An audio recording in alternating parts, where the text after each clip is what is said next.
WLNS is here for you, celebrating 75 years of bringing you the news with 6 News at 11. Today was election day in communities all over mid-Michigan, but some races did not go the way officials had hoped. It's our top story tonight at 11. Thanks for joining us. I'm Sherry Jones. And I'm Siobhan Klepfer. 6 News is your local election headquarters. Now, there were no candidates on the ballots throughout mid-Michigan today. Instead, voters decided on funding measures for schools and public safety. A few communities have already reported the final results for their ballot measures. Voters approved a bond proposal for Springport Public Schools and an operating millage renewal for Vandercook Lake Public Schools. With almost all votes reported, it looks like the school bond proposal for St. John's Public Schools has failed. You can find all the latest results on our website right now at WLNS.com. And the biggest proposal tonight was a public safety millage for all of Eaton County. And despite efforts by officials to educate people about the importance of this millage, voters rejected it tonight, 57% to 43%. So how will these results affect the future of law enforcement and the prosecutor's office in Eaton County? For that, we turn to Zach Priest, who's been talking to local officials and the public about tonight's results. Zach? Sherry and Siobhan, this is the second recently failed millage request looking to raise taxes in Eaton County to support critical services. And this one was attempting to provide funding for public safety. But the people I spoke to at the polls today said they were tired of being asked to pay more in taxes, and the results proved that they were not alone in that. If it had passed, this millage would have raised taxes by about $12 a month on average, which in turn would have raised an estimated $10 million in its first year of 10 years. That money would have gone to the Sheriff's Department, the Prosecutor's Office, and Animal Control. Eaton County Sheriff Tom Reich told me yesterday that he feared he would have to cut a significant number of road patrol officers if the millage did fail. And the prosecutor's office echoed the sheriff's concerns, saying they would have to make cuts as well. I spoke with voters yesterday and today who think local government hasn't been responsible with its money and that handing over more money in the form of new taxes would only encourage further irresponsibility. Eaton County Chairman Jim Mott says he is disappointed in the results. I'm disappointed, but this was an opportunity for the public to make a decision on whether they wanted to keep the Eaton County Road Patrol. Call times are going to be longer, or the wait time for assistance are going to be longer for those, especially in the Out County. And Mott says people just have to lean more on the Michigan State Police, while also noting that come September, the Eaton County Sheriff's Office will no longer patrol in Delta Township. That's when their current contract expires. Back to you. Thank you, Zach. Police were called out to what appeared to be a 2-car crash tonight near Frandor. Take a look. There were at least 2 cars with major damage to the front ends on Saginaw Street near the split with Grand River in Lansing. We're working tonight to get details on this crash, including if anyone was badly injured. Stay with 6 will update you as we learn more. Last week, President Donald Trump signed an executive order that would strip all federal funding for public broadcasting and National Public Radio. Here in mid-Michigan, that would impact WKAR. The station held a public funding forum tonight to discuss its work, the impact of public media on the community, and how to preserve its future. WKAR in particular provides an opportunity for college students to gain experience in broadcasting. Now the station is looking for new ways to adapt its budget.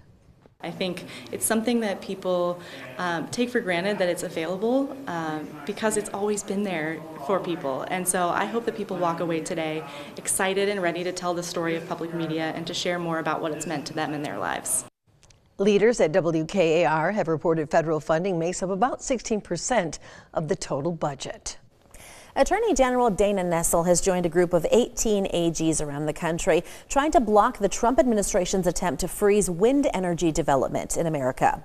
On the day he took office, President Trump issued a presidential memorandum indefinitely halting all federal approvals necessary for wind energy projects, both offshore and onshore. One project in New York was even canceled after all of its permits were approved. AG Nessel says locking out this entire industry is preventing states from developing clean, diversified, affordable energy infrastructure.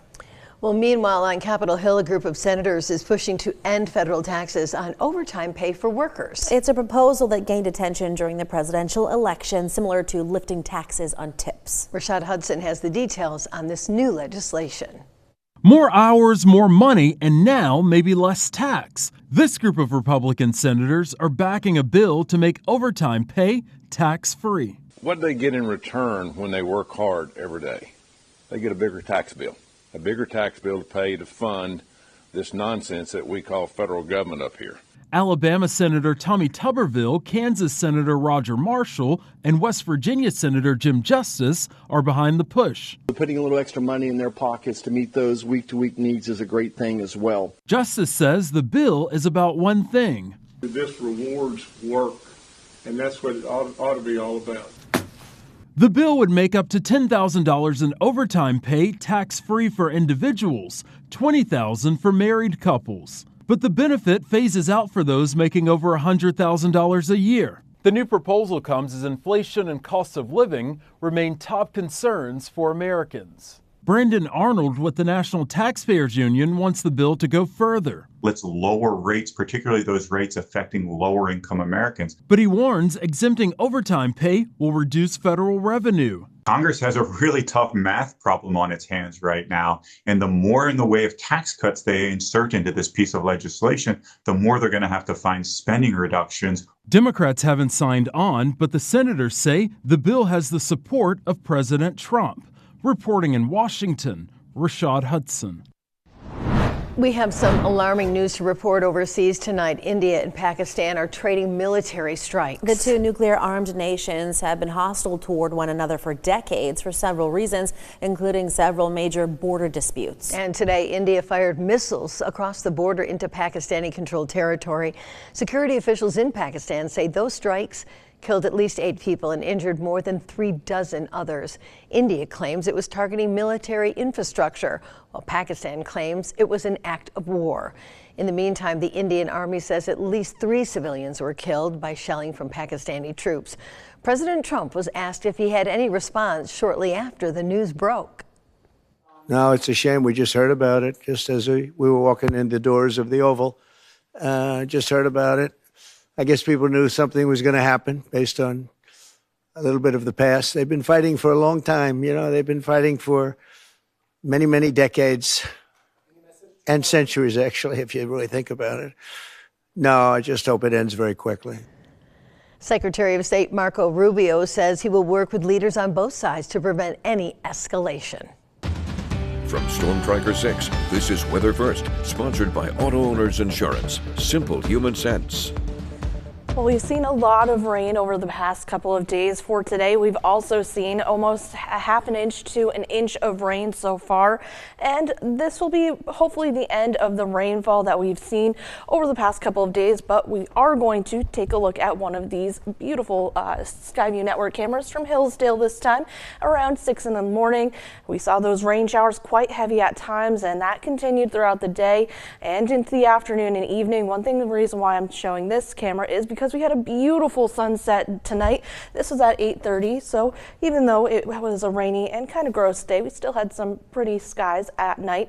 And we're going to continue to see some fairer weather moving into the forecast. Temperatures still into the 50s, around 57 degrees right now, after a high of 59 degrees and a low of 51 degrees.